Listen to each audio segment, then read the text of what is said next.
So it's time we stopped wasting American dollars, American lives, even putting them at risk to save this continent. I think it's time America came home, and it is time America spent its money building America. We don't have fast trains. I wish there was a super fast train from Washington, D.C. to L.A. I would go and see my son more often. Our technology is behind. Our healthcare is behind. We are not providing the kind of services we should. We are charging enormous fees on our students, hundreds of thousands of dollars of debt for students who go to college. We should be providing top-class, world-class education free to our students, not subsidizing the security of Europe, where they provide free healthcare and free education to their citizens at our expense.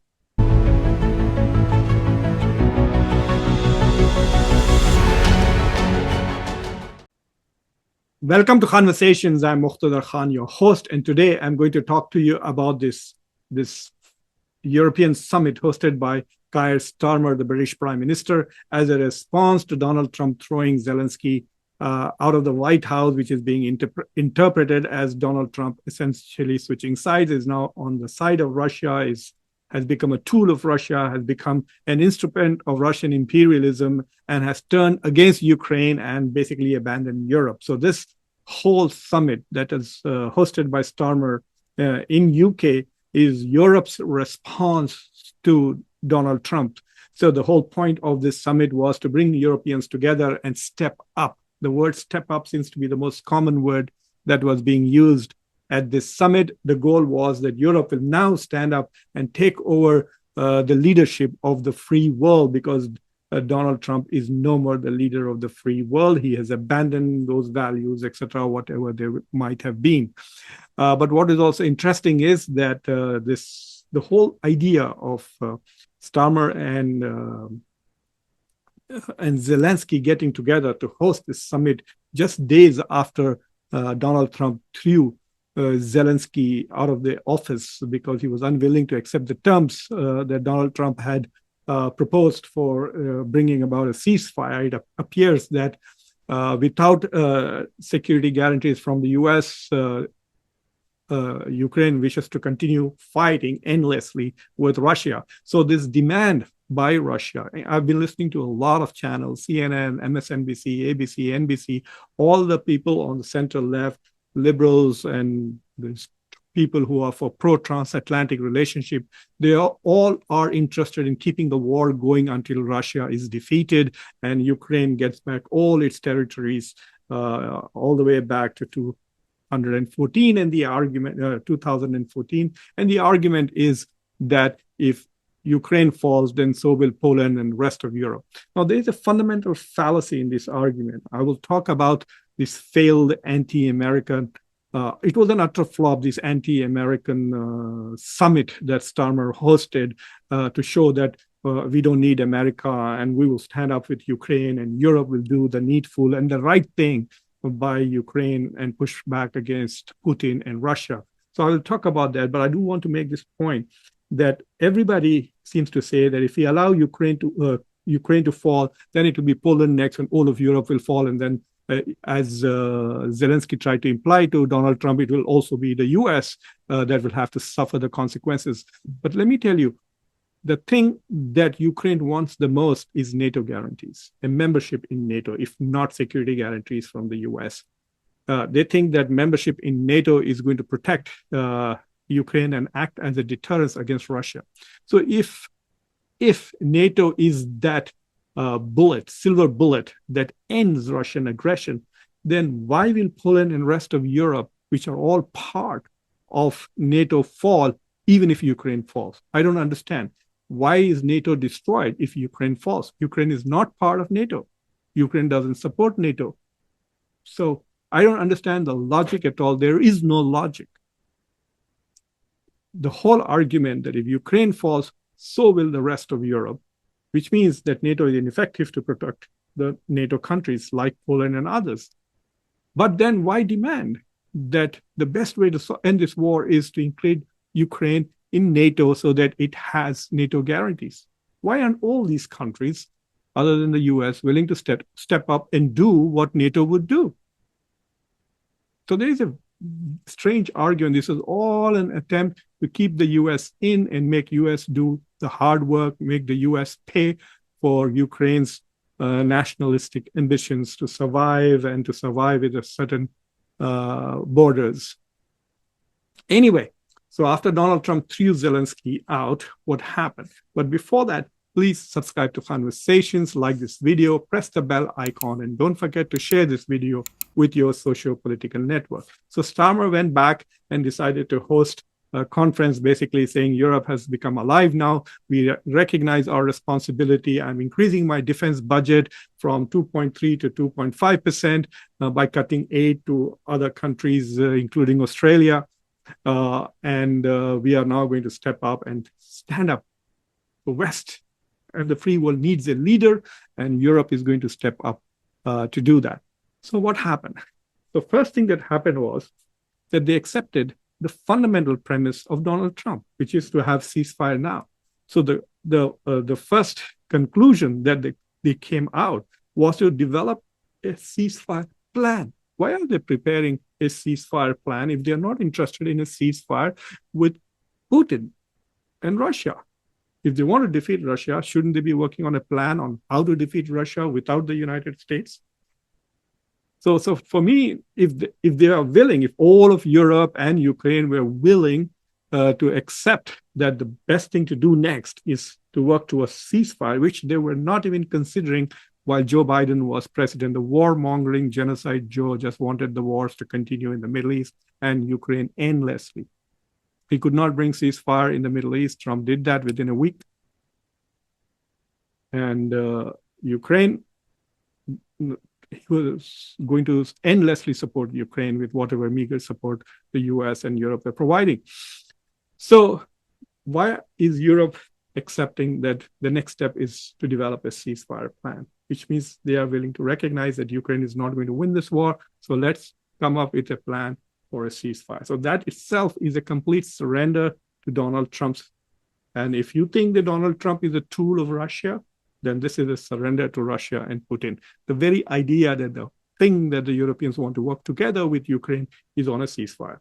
The second thing is that they want to come up with a plan to support Ukraine in the absence of US military and financial support. And what is the best thing that this whole summit came up with? Listen carefully. A 1.6 billion pound loan. Let me say that again. The best thing that all of Europe got together in London and came up with is a $1.6 billion loan for 5,000 air defense missiles that Britain will provide, and Ukraine will have to buy these missiles from North Ireland. They're made in Northern Ireland, and that is it. So basically, it's a British subsidy to one of its companies, which otherwise Ukraine would not buy the weapons. They would go for Javelins or other Patriot missiles from the US. But that's not all. This money is not going to be provided by Britain. This is going to be from the proceeds of the frozen Russian assets. So all Britain is going to do is steal Russian money and give it to Ukraine so that Ukraine can buy British weapons. And that is a loan. That's not even a grant. This is it. This is all. This is what Donald Trump was saying, that all Europe does is give loans, and it's the US which gives grants. These are the only two things that are really concrete, that Starmer and Macron are going to prepare a roadmap for ceasefire. And what are they going to do with that roadmap for ceasefire? They're going to present it to Donald Trump. Why? It's like going to the teacher and saying, look, we did our homework, can you please check?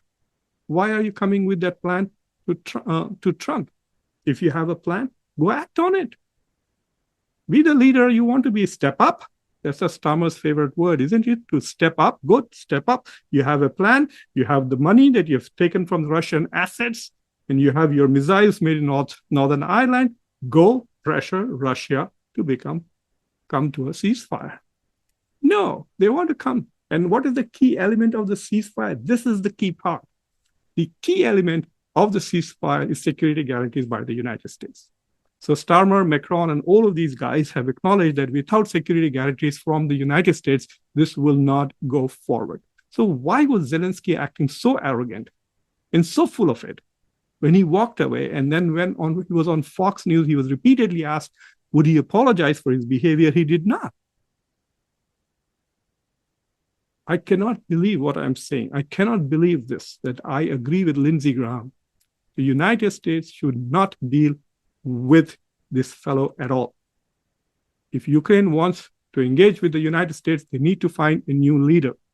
There is no way that the US should engage with Zelensky at all. If he's so prideful, good. Go and deal with the people who kiss him and hug him with Starmer. Take that loan and fight Russia with a loan from Britain. So the best thing that Europe has come up with is this. And you know, the funny part is this character, what is his name? Mark Rutte is his name. Mr. Rutte is the head of NATO. So Mark Rutte, he's the Secretary General of NATO. So Mark Rutte basically told Zelensky to go and make up with Donald Trump. That's it. That's all NATO has to say. And this is also an advice that was given to him by Starmer, that you have to make up and somehow make sure that the United States is back in the game. So the whole idea of Europe standing up for Europe, Europe becoming the leader of the free world, I mean, all is nothing. This is just an utter flop. It's a joke. I think Starmer is using Ukraine and using this particular moment where Donald Trump kicked Zelensky out of the White House as a moment to shore up his own stature in his own country, where he is right now much disliked. There's nothing that has come out that if I was Zelensky, I would be so depressed more depressed after what Europe has to offer than after what happened in the White House.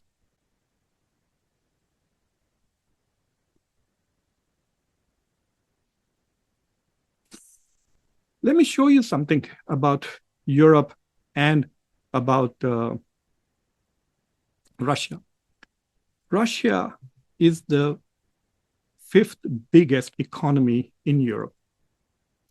There are 4 economies in Europe which are bigger than Russia. Germany is more than double the size of Russia. Germany is a $4.7 trillion economy. Russia is a 2.1. France is 1.5 times bigger than Russia. France is $3.7 trillion. It's roughly $1 trillion bigger than the Russian economy. Italy is also bigger. So Germany and UK too.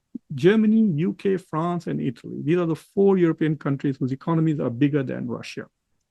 2 of them are nuclear powers, Britain and France. And all of this, if you put all the European countries together, their GDP is $20 trillion. They are 10 times bigger than Russia, and they cannot stand up to Russia without the United States. A $20 trillion economy with 2 units which have nuclear weapons, they cannot stand up. They are desperately trying to get into the US. The plan, this so-called ceasefire plan that Macron and Starmer are going to present to Trump, wants US guaranteed an US Air Force presence over Ukraine to deter Russia. So what they're probably going to propose is, okay, we'll put boots on the ground, but only if you have air cover. They want America to not only protect Ukraine, but also protect all this pretense of leadership that Europe is going to present, all these little troops that these 20 countries, 27 or 26 countries are going to put together, and they're going to send into Ukraine as peacekeepers after the ceasefire. What is also interesting is that they first want to negotiate with Donald Trump and then go and negotiate with Russia. Why? Just as Donald Trump has said, Europe is irrelevant and does not want Europe involved in the negotiations at all. He will negotiate with Putin, he'll come up with a plan, and Ukraine will have to accept that plan, and they will move forward. That is Donald Trump's methodology. But Europe, which is supposed to replace US as the leader, let me tell you, all this talk about multilateralism, multipolar world is all bullshit. When the rubber hits the road, today the United States is still the leader in terms of unipolarity. We are in a unipolar moment. All of Europe together cannot replace the United States, cannot balance the United States, cannot take a step forward without pleading. The next thing I think that's going to happen is a delegation is going to come back to Washington.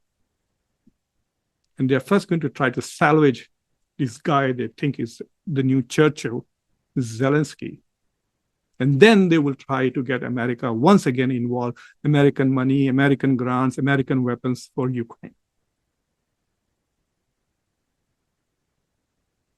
So this is my conclusion, that Europe's attempt to replace America as the leader of the free world fell flat on its face. All they could come up, it was a loan for Ukraine, and a loan basically stealing Russian assets and giving it to Ukraine as a loan, not even as a grant. So fine, you're taking Russian money, give it to Ukraine. Why do you want it back? It's unbelievable. And that nobody else can see the hypocrisy of Europeans on this. And of course, now there's this Canada out there. Canada is like an orphan, like an orphan desperately hoping that some nice couple will come and adopt it, like Macron and Starmer. Will you please adopt me? I've been abandoned by Donald Trump. So Canada is also talking big. Most of the leaders at the moment are lame ducks. So let me tell you who showed up at the conference. Not all European countries. The only leaders who showed up was Emmanuel Macron, the president of France, Olaf Scholz, who is on his way out, the chancellor of Germany, Pedro Sanchez, the prime minister of Spain, Ulf Kristersson, prime minister of Sweden, Ursula von der Leyen, president of the European Commission, and Mark Rutte, secretary general of NATO. So basically there were four, and of course, Giorgia Meloni of Italy was also there. So these are the main leaders there, and which led Starmer to basically say, which was also interesting, Starmer apologized for quote unquote the exclusion of the Baltic states. So Lithuania, Estonia, etc. were not invited. And that was quite surprising. I don't know why. And I tried to search. There are no statements from anybody else as to why these three Baltic states were not invited. But anyway, these few countries showed up. And so now Starmer is using the phrase that George W. Bush used to use to basically hide the fact that he did not have a UN approval to go into Iraq, which is the coalition of the willing. So now Starmer is putting together a coalition of the willing of some European states, which is clearly an indication that even Europe is not united behind Ukraine. So this whole idea that Ukraine is fighting for Europe, and most of Europe doesn't see it, except a few handful of countries. This whole thing is a fraud, this whole attempt to go after Russia. To me, it's a racist thing because Russia did attack Chechnya, destroyed Grozny, was like extremely horrible, committed huge war crimes against Chechens, and the West did nothing. Absolutely nothing. And Russia was much weaker than it is now. But this whole attempt and that Ukraine is now part of the West and should be part of Europe, Ukraine was the heart of the Soviet Union. The empire that was called the evil empire, its industrial heart was Europe. It was Ukraine. Ukraine was not the West, but now suddenly it is supposed to be the West. Anyway, so this hypocritical continent is not going to replace the United States. And I hope that they continue to demonize Donald Trump as they are doing at this moment. This whole idea that he's become a slave and a servant to Putin, I don't know what they think they are going to get out of it. Look at what Europe has come up with. Are they servants and slaves of Putin and Russia, that they cannot come up with $1 billion worth of grants to buy weapons for Ukraine? That it has to be a loan? That's all they came up with? Can you imagine when this idea was proposed? There must be some guy with little brain in that meeting with Starmer who would have said, do you know this is exactly what Donald Trump was making fun of Europe by saying that we give grants and Europe gives loans? And now you're coming up with a loan just to confirm what? He must have realized that what he was doing is ironic, to say the least. but he cannot give money. Britain is not in a position. If Starmer has said, I'm going to give British taxpayer money to protect Ukraine, he would be out. I'm going to stop with that. This is my conclusion, that the Europeans will have to get in line, and it's time that the United States stop carrying this continent. We have done that for 80 years, nearly. This continent is very rich. It's $20 trillion. It's as rich as Russia. Oh, sorry, as rich as China in terms of the total GDP. It has more advanced technology, etc., than China in some things. So it's time we stopped wasting American dollars, American lives, even putting them at risk to save this continent. I think it's time America came home, and it is time America spent its money building America. We don't have fast trains. I wish there was a super fast train from Washington, D.C. to L.A. I would go and see my son more often. Our technology is behind. Our healthcare is behind. We are not providing the kind of services we should. We are charging enormous fees on our students, hundreds of thousands of dollars of debt for students who go to college. We should be providing top-class, world-class education free to our students, not subsidizing the security of Europe, where they provide free healthcare and free education to their citizens at our expense.